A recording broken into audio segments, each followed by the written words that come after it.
നാം കാണുന്ന ഈ ഭാരതത്തിന്റെ പിറവിക്ക് പിന്നിൽ വേദനകളുണ്ട്, ആത്മസമർപ്പണങ്ങളുണ്ട്, ജീവത്യാഗങ്ങളുമുണ്ട്.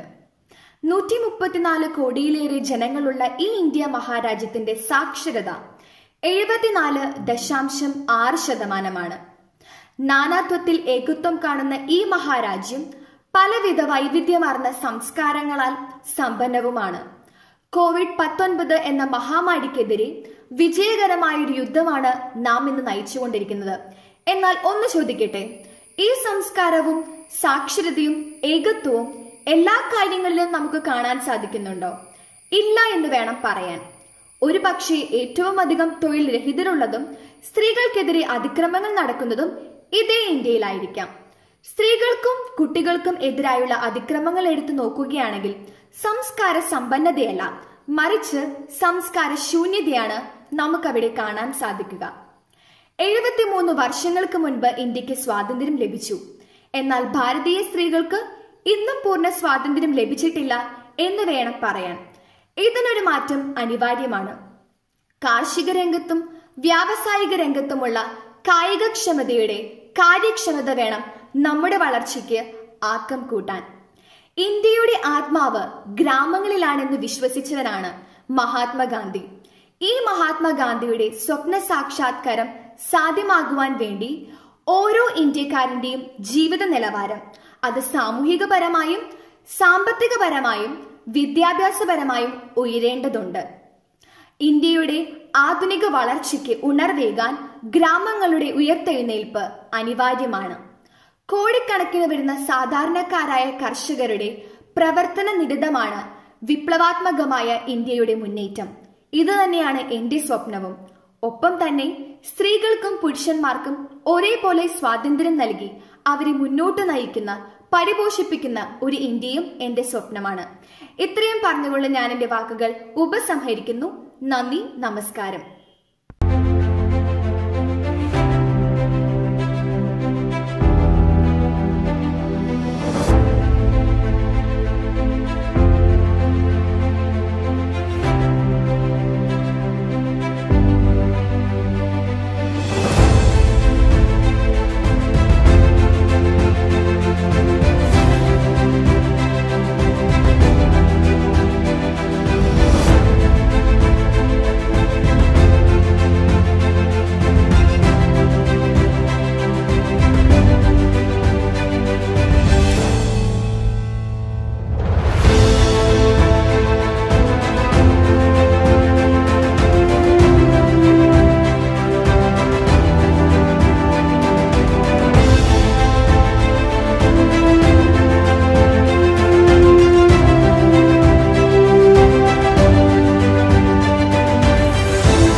നമസ്കാരം.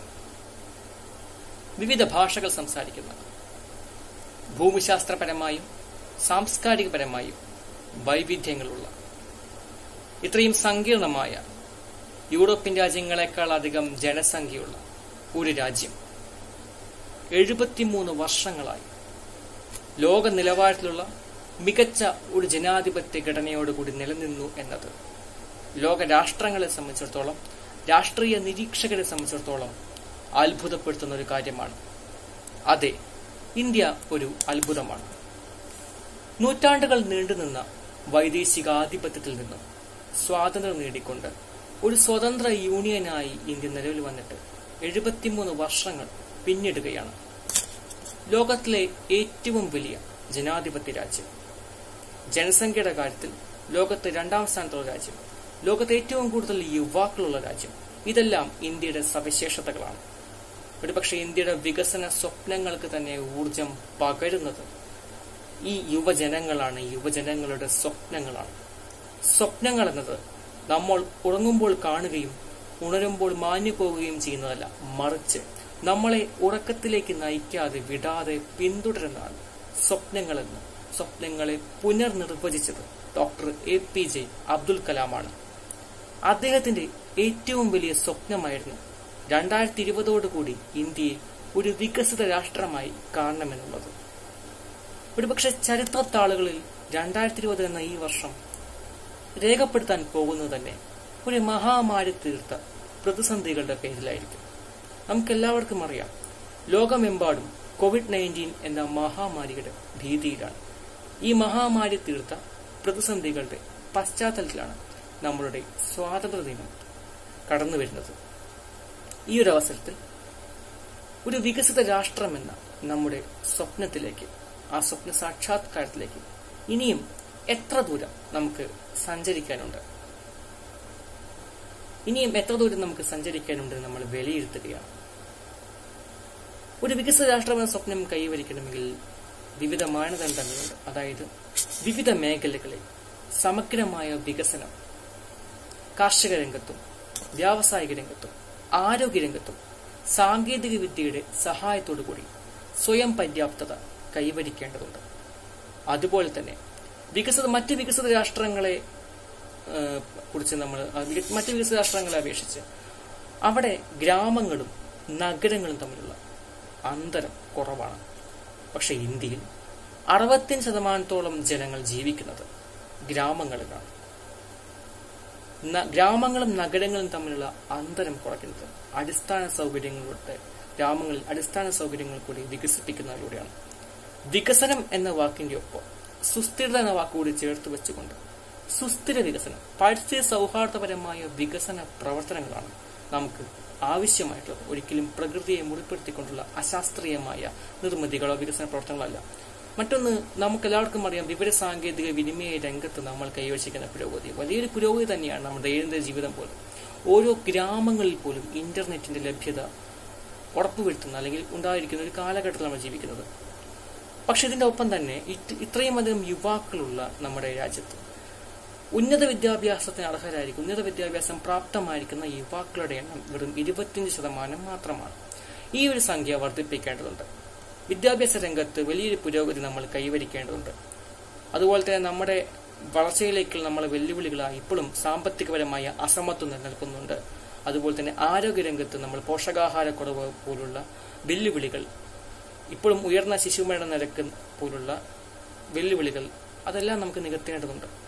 അങ്ങനെ ആരോഗ്യരംഗത്തും വിദ്യാഭ്യാസ രംഗത്തും തൊഴിൽ രംഗത്ത് ഒരുപാട് അവസരങ്ങൾ സൃഷ്ടിക്കപ്പെടേണ്ടതുണ്ട്. അതുപോലെ വിദ്യാഭ്യാസ രംഗത്ത് നിലവാരം ഉയർത്തേണ്ടതുണ്ട്. ലോക നിലവാരത്തിലുള്ള വിദ്യാഭ്യാസ സ്ഥാപനങ്ങൾ ഉണ്ടാകേണ്ടതുണ്ട്. കാലഘട്ടത്തിനനുസരിച്ചുള്ള പരിവർത്തനങ്ങൾ വിദ്യാഭ്യാസ മേഖലയിൽ ഉണ്ടാകേണ്ടതുണ്ട്. വിദ്യാഭ്യാസമുള്ള സമൂഹത്തിലൂടെ മാത്രമായിരിക്കും പുരോഗതി ഉണ്ടാകുക, വളർച്ച നമുക്ക് സാധിക്കുക. അതുപോലെ തന്നെ തൊഴിലവസരങ്ങൾ സൃഷ്ടിക്കപ്പെടേണ്ടതുണ്ട്. ഭരണനിർവഹണ മേഖലയിലും കാര്യക്ഷമതയുള്ള യുവജനങ്ങളുടെ പങ്കാളിത്തം ഉറപ്പുവരുത്തേണ്ടതുണ്ട്. നിലവിലുള്ള ഊർജ്ജ പ്രതിസന്ധി പരിഹരിക്കാനായിട്ടും നിലവിലുള്ള മാലിന്യ സംസ്കരണത്തിനായിട്ടുള്ള വിവിധ മാർഗങ്ങൾ നമ്മൾ സ്വീകരിക്കേണ്ടതുണ്ട്. അങ്ങനെ പരിസ്ഥിതി സൗഹാർദ്ദപരമായ വികസന പ്രവർത്തനങ്ങളാണ് നമ്മുടെ സ്വപ്ന സാക്ഷാത്കാരത്തിനായി നമ്മൾ സ്വീകരിക്കേണ്ടത്. ആ സ്വപ്നം സാക്ഷാത്കരിക്കുമെന്ന് തന്നെ നമുക്ക് എല്ലാവർക്കും പ്രതീക്ഷിക്കാം. നന്ദി.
ভারতবর্ষের ইতিহাসের দিকে তাকালে এই সুমহান ঐতিহ্য আমাদেরকে বিস্মিত করে। ভারতবর্ষে যখনই যে শক্তি এসেছে না কেন, ভারতবর্ষ আপনার বলে গ্রহণ করেছে।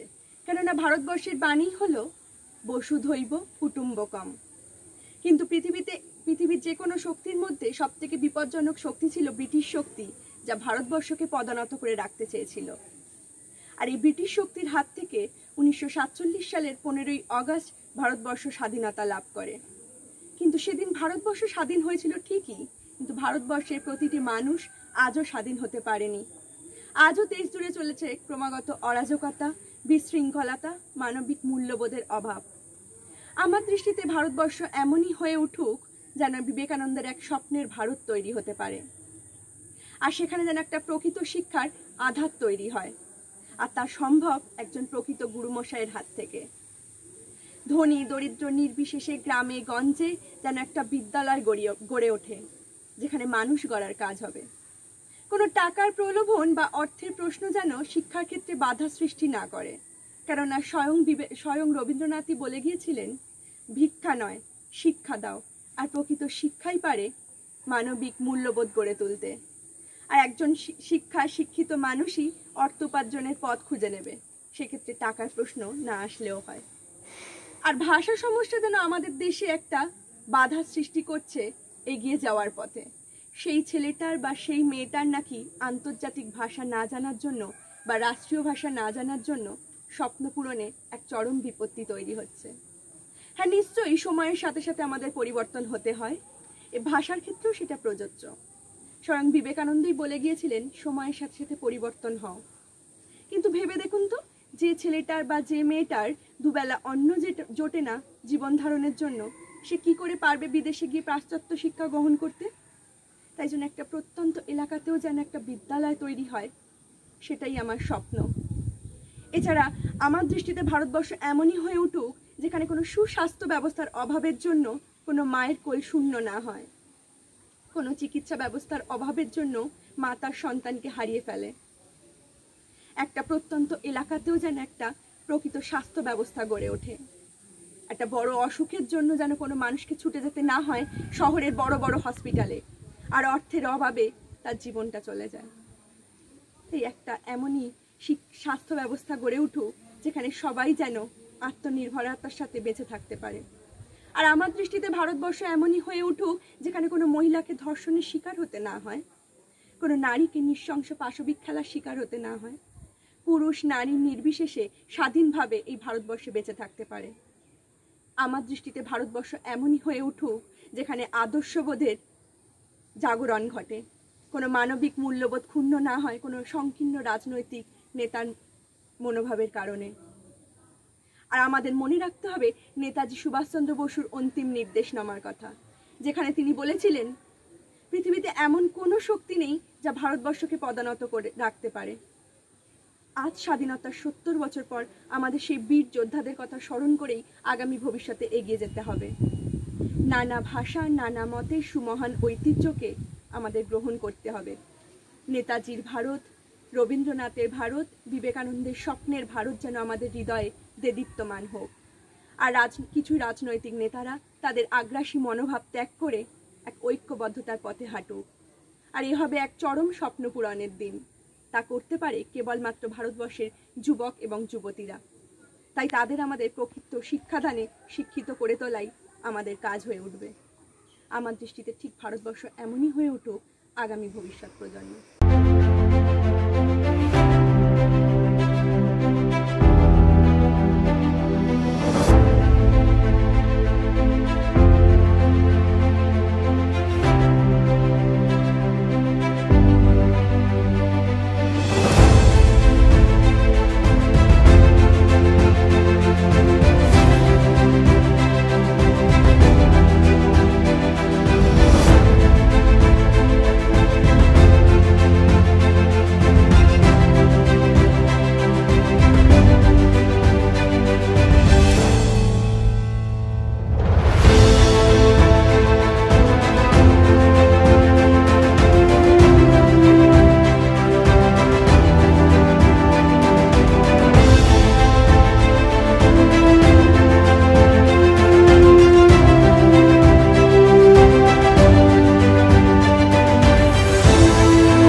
Namaskar, this is Shubham Minhas representing the Devbhoomi, Himachal Pradesh, going to talk about my vision for future, India.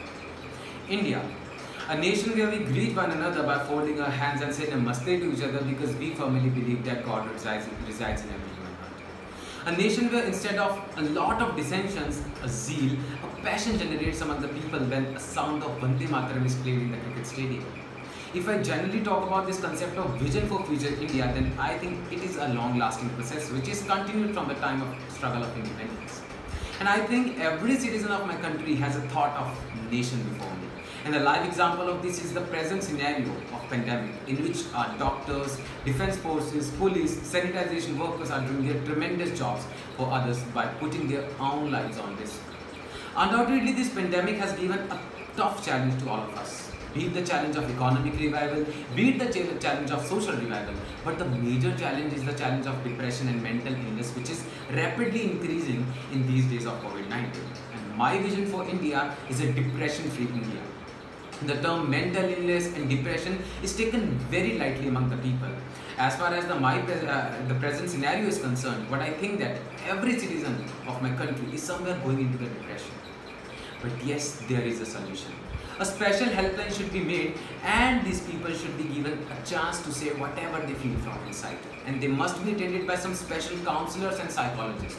This thing will have two impacts. Number one, it will tackle the problem of depression, and number two, it will raise the employment opportunity among the young people. I have a vision for India which is a terrorism-free and a peaceful nation. A nation cannot become a developed nation if it has not good relation with its neighborhood. All we have seen that after the proclamation of the suspension of Article 370 of the Indian Constitution, the unrest in Jammu and Kashmir is still continuing. And what I think, extreme nationalism can even generate the psychosis of Hitler. A lot of soldiers lost their lives, which is very painful. I would like to quote the wordings of a mother who got the dead body of his soldier son. She says, "एक inch कम होने पर ना तुम नौकरी के लिए बुलाते, एक इंच कम होने पर ना तुम नौकरी के लिए बुलाते, तो क्यों अब मेरे बेटे का कटा शरीर मुझे पकड़ाते?" It seems very painful. Now we have to come with a permanent solution of Indo-Pak relations. We have to follow the path of internationalism. So for the peace, we have to do more and more bilateral talks on the high level. And the major possible solution is that POK should be given to Pakistan, and the line of control should be treated as the actual legal international boundary among the two countries. Here I am not talking about the Indian occupied Kashmir region. This will definitely stop the terrorism intervention from the other side in an optimistic way. I have a vision for India which is rape free. जरा सोच मेरे दोस्त, क्या हालत उस बाप की हुई होगी जब शिमला की उन वादियों में एक भोली सी गुड़िया रोई होगी। जरा सोच है दोस्त, इंसानियत भी शर्मसार हुई होगी जब दिल्ली की वो निर्भया चीख चीख कर रोई होगी। माँ की थी वो लाडो तो थी वो बाप का मान, माँ की थी वो लाडो तो थी वो बाप का मान, आखिर क्यों इस देवी रूपी गुड़िया का हुआ इस कदर अपमान। And the only solution to make this vision fulfilled of rape-free nation is the strict law against these devil creatures. I have a vision for India, future India, where instead of a lot of chauvinism for feminism, there will be a true empowerment of women, where the woman who is sitting in the remote area of a village like Lahore Spiti will know her natural rights. This can only be done by shifting the scenario of the women development to the extreme rural sides as well by the government. We live in a society where people are judged by their clothes they wear, not with their intellect. And we call ourselves an open-minded society. A society where even after the proclamation of the suspension of Section 377 of Indian Penal Code, we are still not integrating the LGBT community with us. And instead of inclusion, we call them with some shameful names, which I can't even say. I think some strict laws should be made for their protection of this, for the protection of this community as well. And we must do the channelization and marginalization of these people by providing them more and more employment opportunity and not the money for pity on traffic signals. My vision for future India is a quality educated India which is old age home free and orphanage home free. We still exist in the present scenario because we are known for our some morals. But it feels sad when I see an 80 years old woman doing some stunts in public to get some money for food. Our government is doing undoubtedly well efforts, but there is a need to correctly implement the policies which are framed for this. The solution for this is the check of balances policy. We must ensure that the things which are provided to these peoples, whether it is pension or the free cost food, is in actual getting by these people or not. And what I think, the charity begins at home. We must start from our sides. And I'm sure that कोई अंदाजा कर सकता है उसके जोरे बाजू का, कोई अंदाजा कर सकता है उसके जोरे बाजू का। निगाहें मर्दी मोमिन से बदल जाती है तकदीरें, निगाहें मर्दी मोमिन से बदल जाती है तकदीरें। So what I think we will surely come with flying colors by implementing these all solutions for the future India. जय हिंद, जय भारत, जय हिमाचल।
प्रणाम मु आप समस्त को प्रणाम जनाइबा चाहिए। मुझे सोनी कुमारी रॉय माने मु बहुत गर्वित निजको भावुची जेहेतु मु 23 मसीहार मु सबुठु बड़ आमर माने स्वतंत्रता दिवस रे मु किछिटा मोर मत रखी पारुची।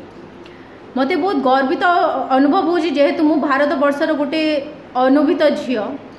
मते एमिति मु केबे भाबी नथिली जे एते वर्ष रे आमे कहा शासन तले रहिकी आमे चाकर परिका रहिकी आमे आजिका देश रे आजिका डेट रे सबुठु बड़ उच्च स्तर रे अछु। भारत है गोटे सबुठारु अनुभूत देश जो थे नाही भाषार कमी अच्छी नाही आम पाखे रंगर कमी अच्छी ना आम पाखे अनुभूतिर कमी अच्छी ना धर्म किछिर कमी नाही। हेले किछिटा लोक आमर ए भारत वर्ष को भी बहुत तलू नहीं जाती जे आम पाखे किछिटा नाही जिनस आम पाखे सबू अच्छी जेहेतु लोक माने चाहू ना भारत ऊपर को जाओ से जिनस गुड़ाक माने भूल दिशा को नहीं जाए आमको तल को देखंतु आमको 100 वर्ष रु अधिका इंग्रेज शासन आसिक आम उपरे शासन करथिले हेले सेटा कौन ठीक आम राज्यर लोक माने तांको एतिकी मुह दबारू बोली कि आमको से माने राज्य माने शासन करथिले। जदि आमे आमर जनसंख्या हैला 135 कोटी एटा कौन कम जदि के जड़े पार्टी फिटाए तो पछरे 100 जन पार्टी फिटेबे तो एमिति करी जदि आमे निज पार्टी फिटेबा आमे आउ कहा को भी एतिकी साहस दउचे तमे भी आम पछरे पार्टी फिटेई पारिबो। एटा कौन भूल आम भारत गोटे मात्र एमितिया राज्य एमितिया देश जार तार तीन पाखरे खाली समुद्र ढांकी रही। आमर सबुठु बड़ चोटी जे कि हिमालय से आमको सबुठारु माने बड़ बड़ लहरी पवन ठारू आमको बंचई की रखी। आम देश सबुठारु एते माने उत्पीर्ण देश आम भारत से टाइम रे भी से समय रे भी एते माने उपरे थिला जेतले अमेरिका भलिया देश जन्म भी हेई नथिले। आमको सोनार चिड़िया कुआ होता जो टाइम रे माने आमको अंडर डेवलप्ड कुआ हुए आमे एक्चुअली डेवलप थिलु बट आमको से दरजाटा मिलनी आज जाए जो पर्यंत आपण निज पई लड़ी नाहंती आपण आउ कहा पई कौन लड़िबे। आम राज्य रे कौन होची ना आमे जेहेतु आसंता भविष्य आमे माने देश को गाइड करिबु आमे देशर निज भली केयर नबु जो पर्यंत आमर निज देश आमर केयर नैनी आमर पाठ पढ़ा आमर जत्न आमर संपत्ति सबू जदि आमे जानिनु कि तार महत्व आमको एबे जाय मिलिनी आमे कौन आम देश को महत्व दे पारिबु। आपण निजे थरे चेष्टा करंतु जो देश रे कुहा जाए लोक माने जाति नहीं कि टिके दूरता रे थांती माने ताको छुआंती बोली जणे दिया जाए एटा कौन ठीक?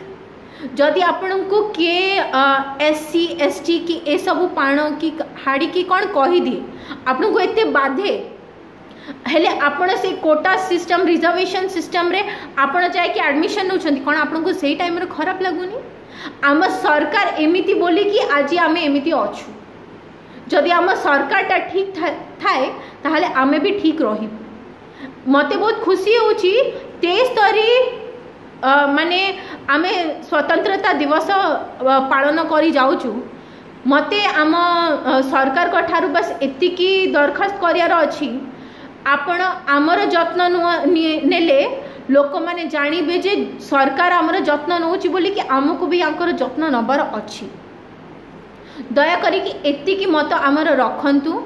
आउ समस्त भारतवासी कहया पे चाहिबी आम पाखरे सबु अछि। आम भारतर मुख्य माने स्ट्रेंथ हैला आम भारतवासी माने ही आमर स्ट्रेंथ। एमाने अछंती बोली कि आज आमे अछु से माने कालिका सिचुएशन देखी थिले बोली कि आमको से माने एबे आमे सेटा सब हिस्ट्री रे पढुछु। दया करी ए सब आपण देखंतु। आमे 73 माने 73 वाला मनोचु आमे स्वतंत्रता दिवस हेले कौन आमे आज जाए एतिकी स्वतंत्रता हेइचु जे आमे एटा सब करिबु। बाहर देश रे मु देखुची पिला माने 14 वर्ष रे घर बाहरी जानती से माने निजे खटी की खांती। आम देश रे पिलाटा 30 वर्ष हेले भी ताकू घरे पोषात। दया करी मोर एतिकी मत एटा सब देखिकी चाहिकी किछि करंतु। Thank you.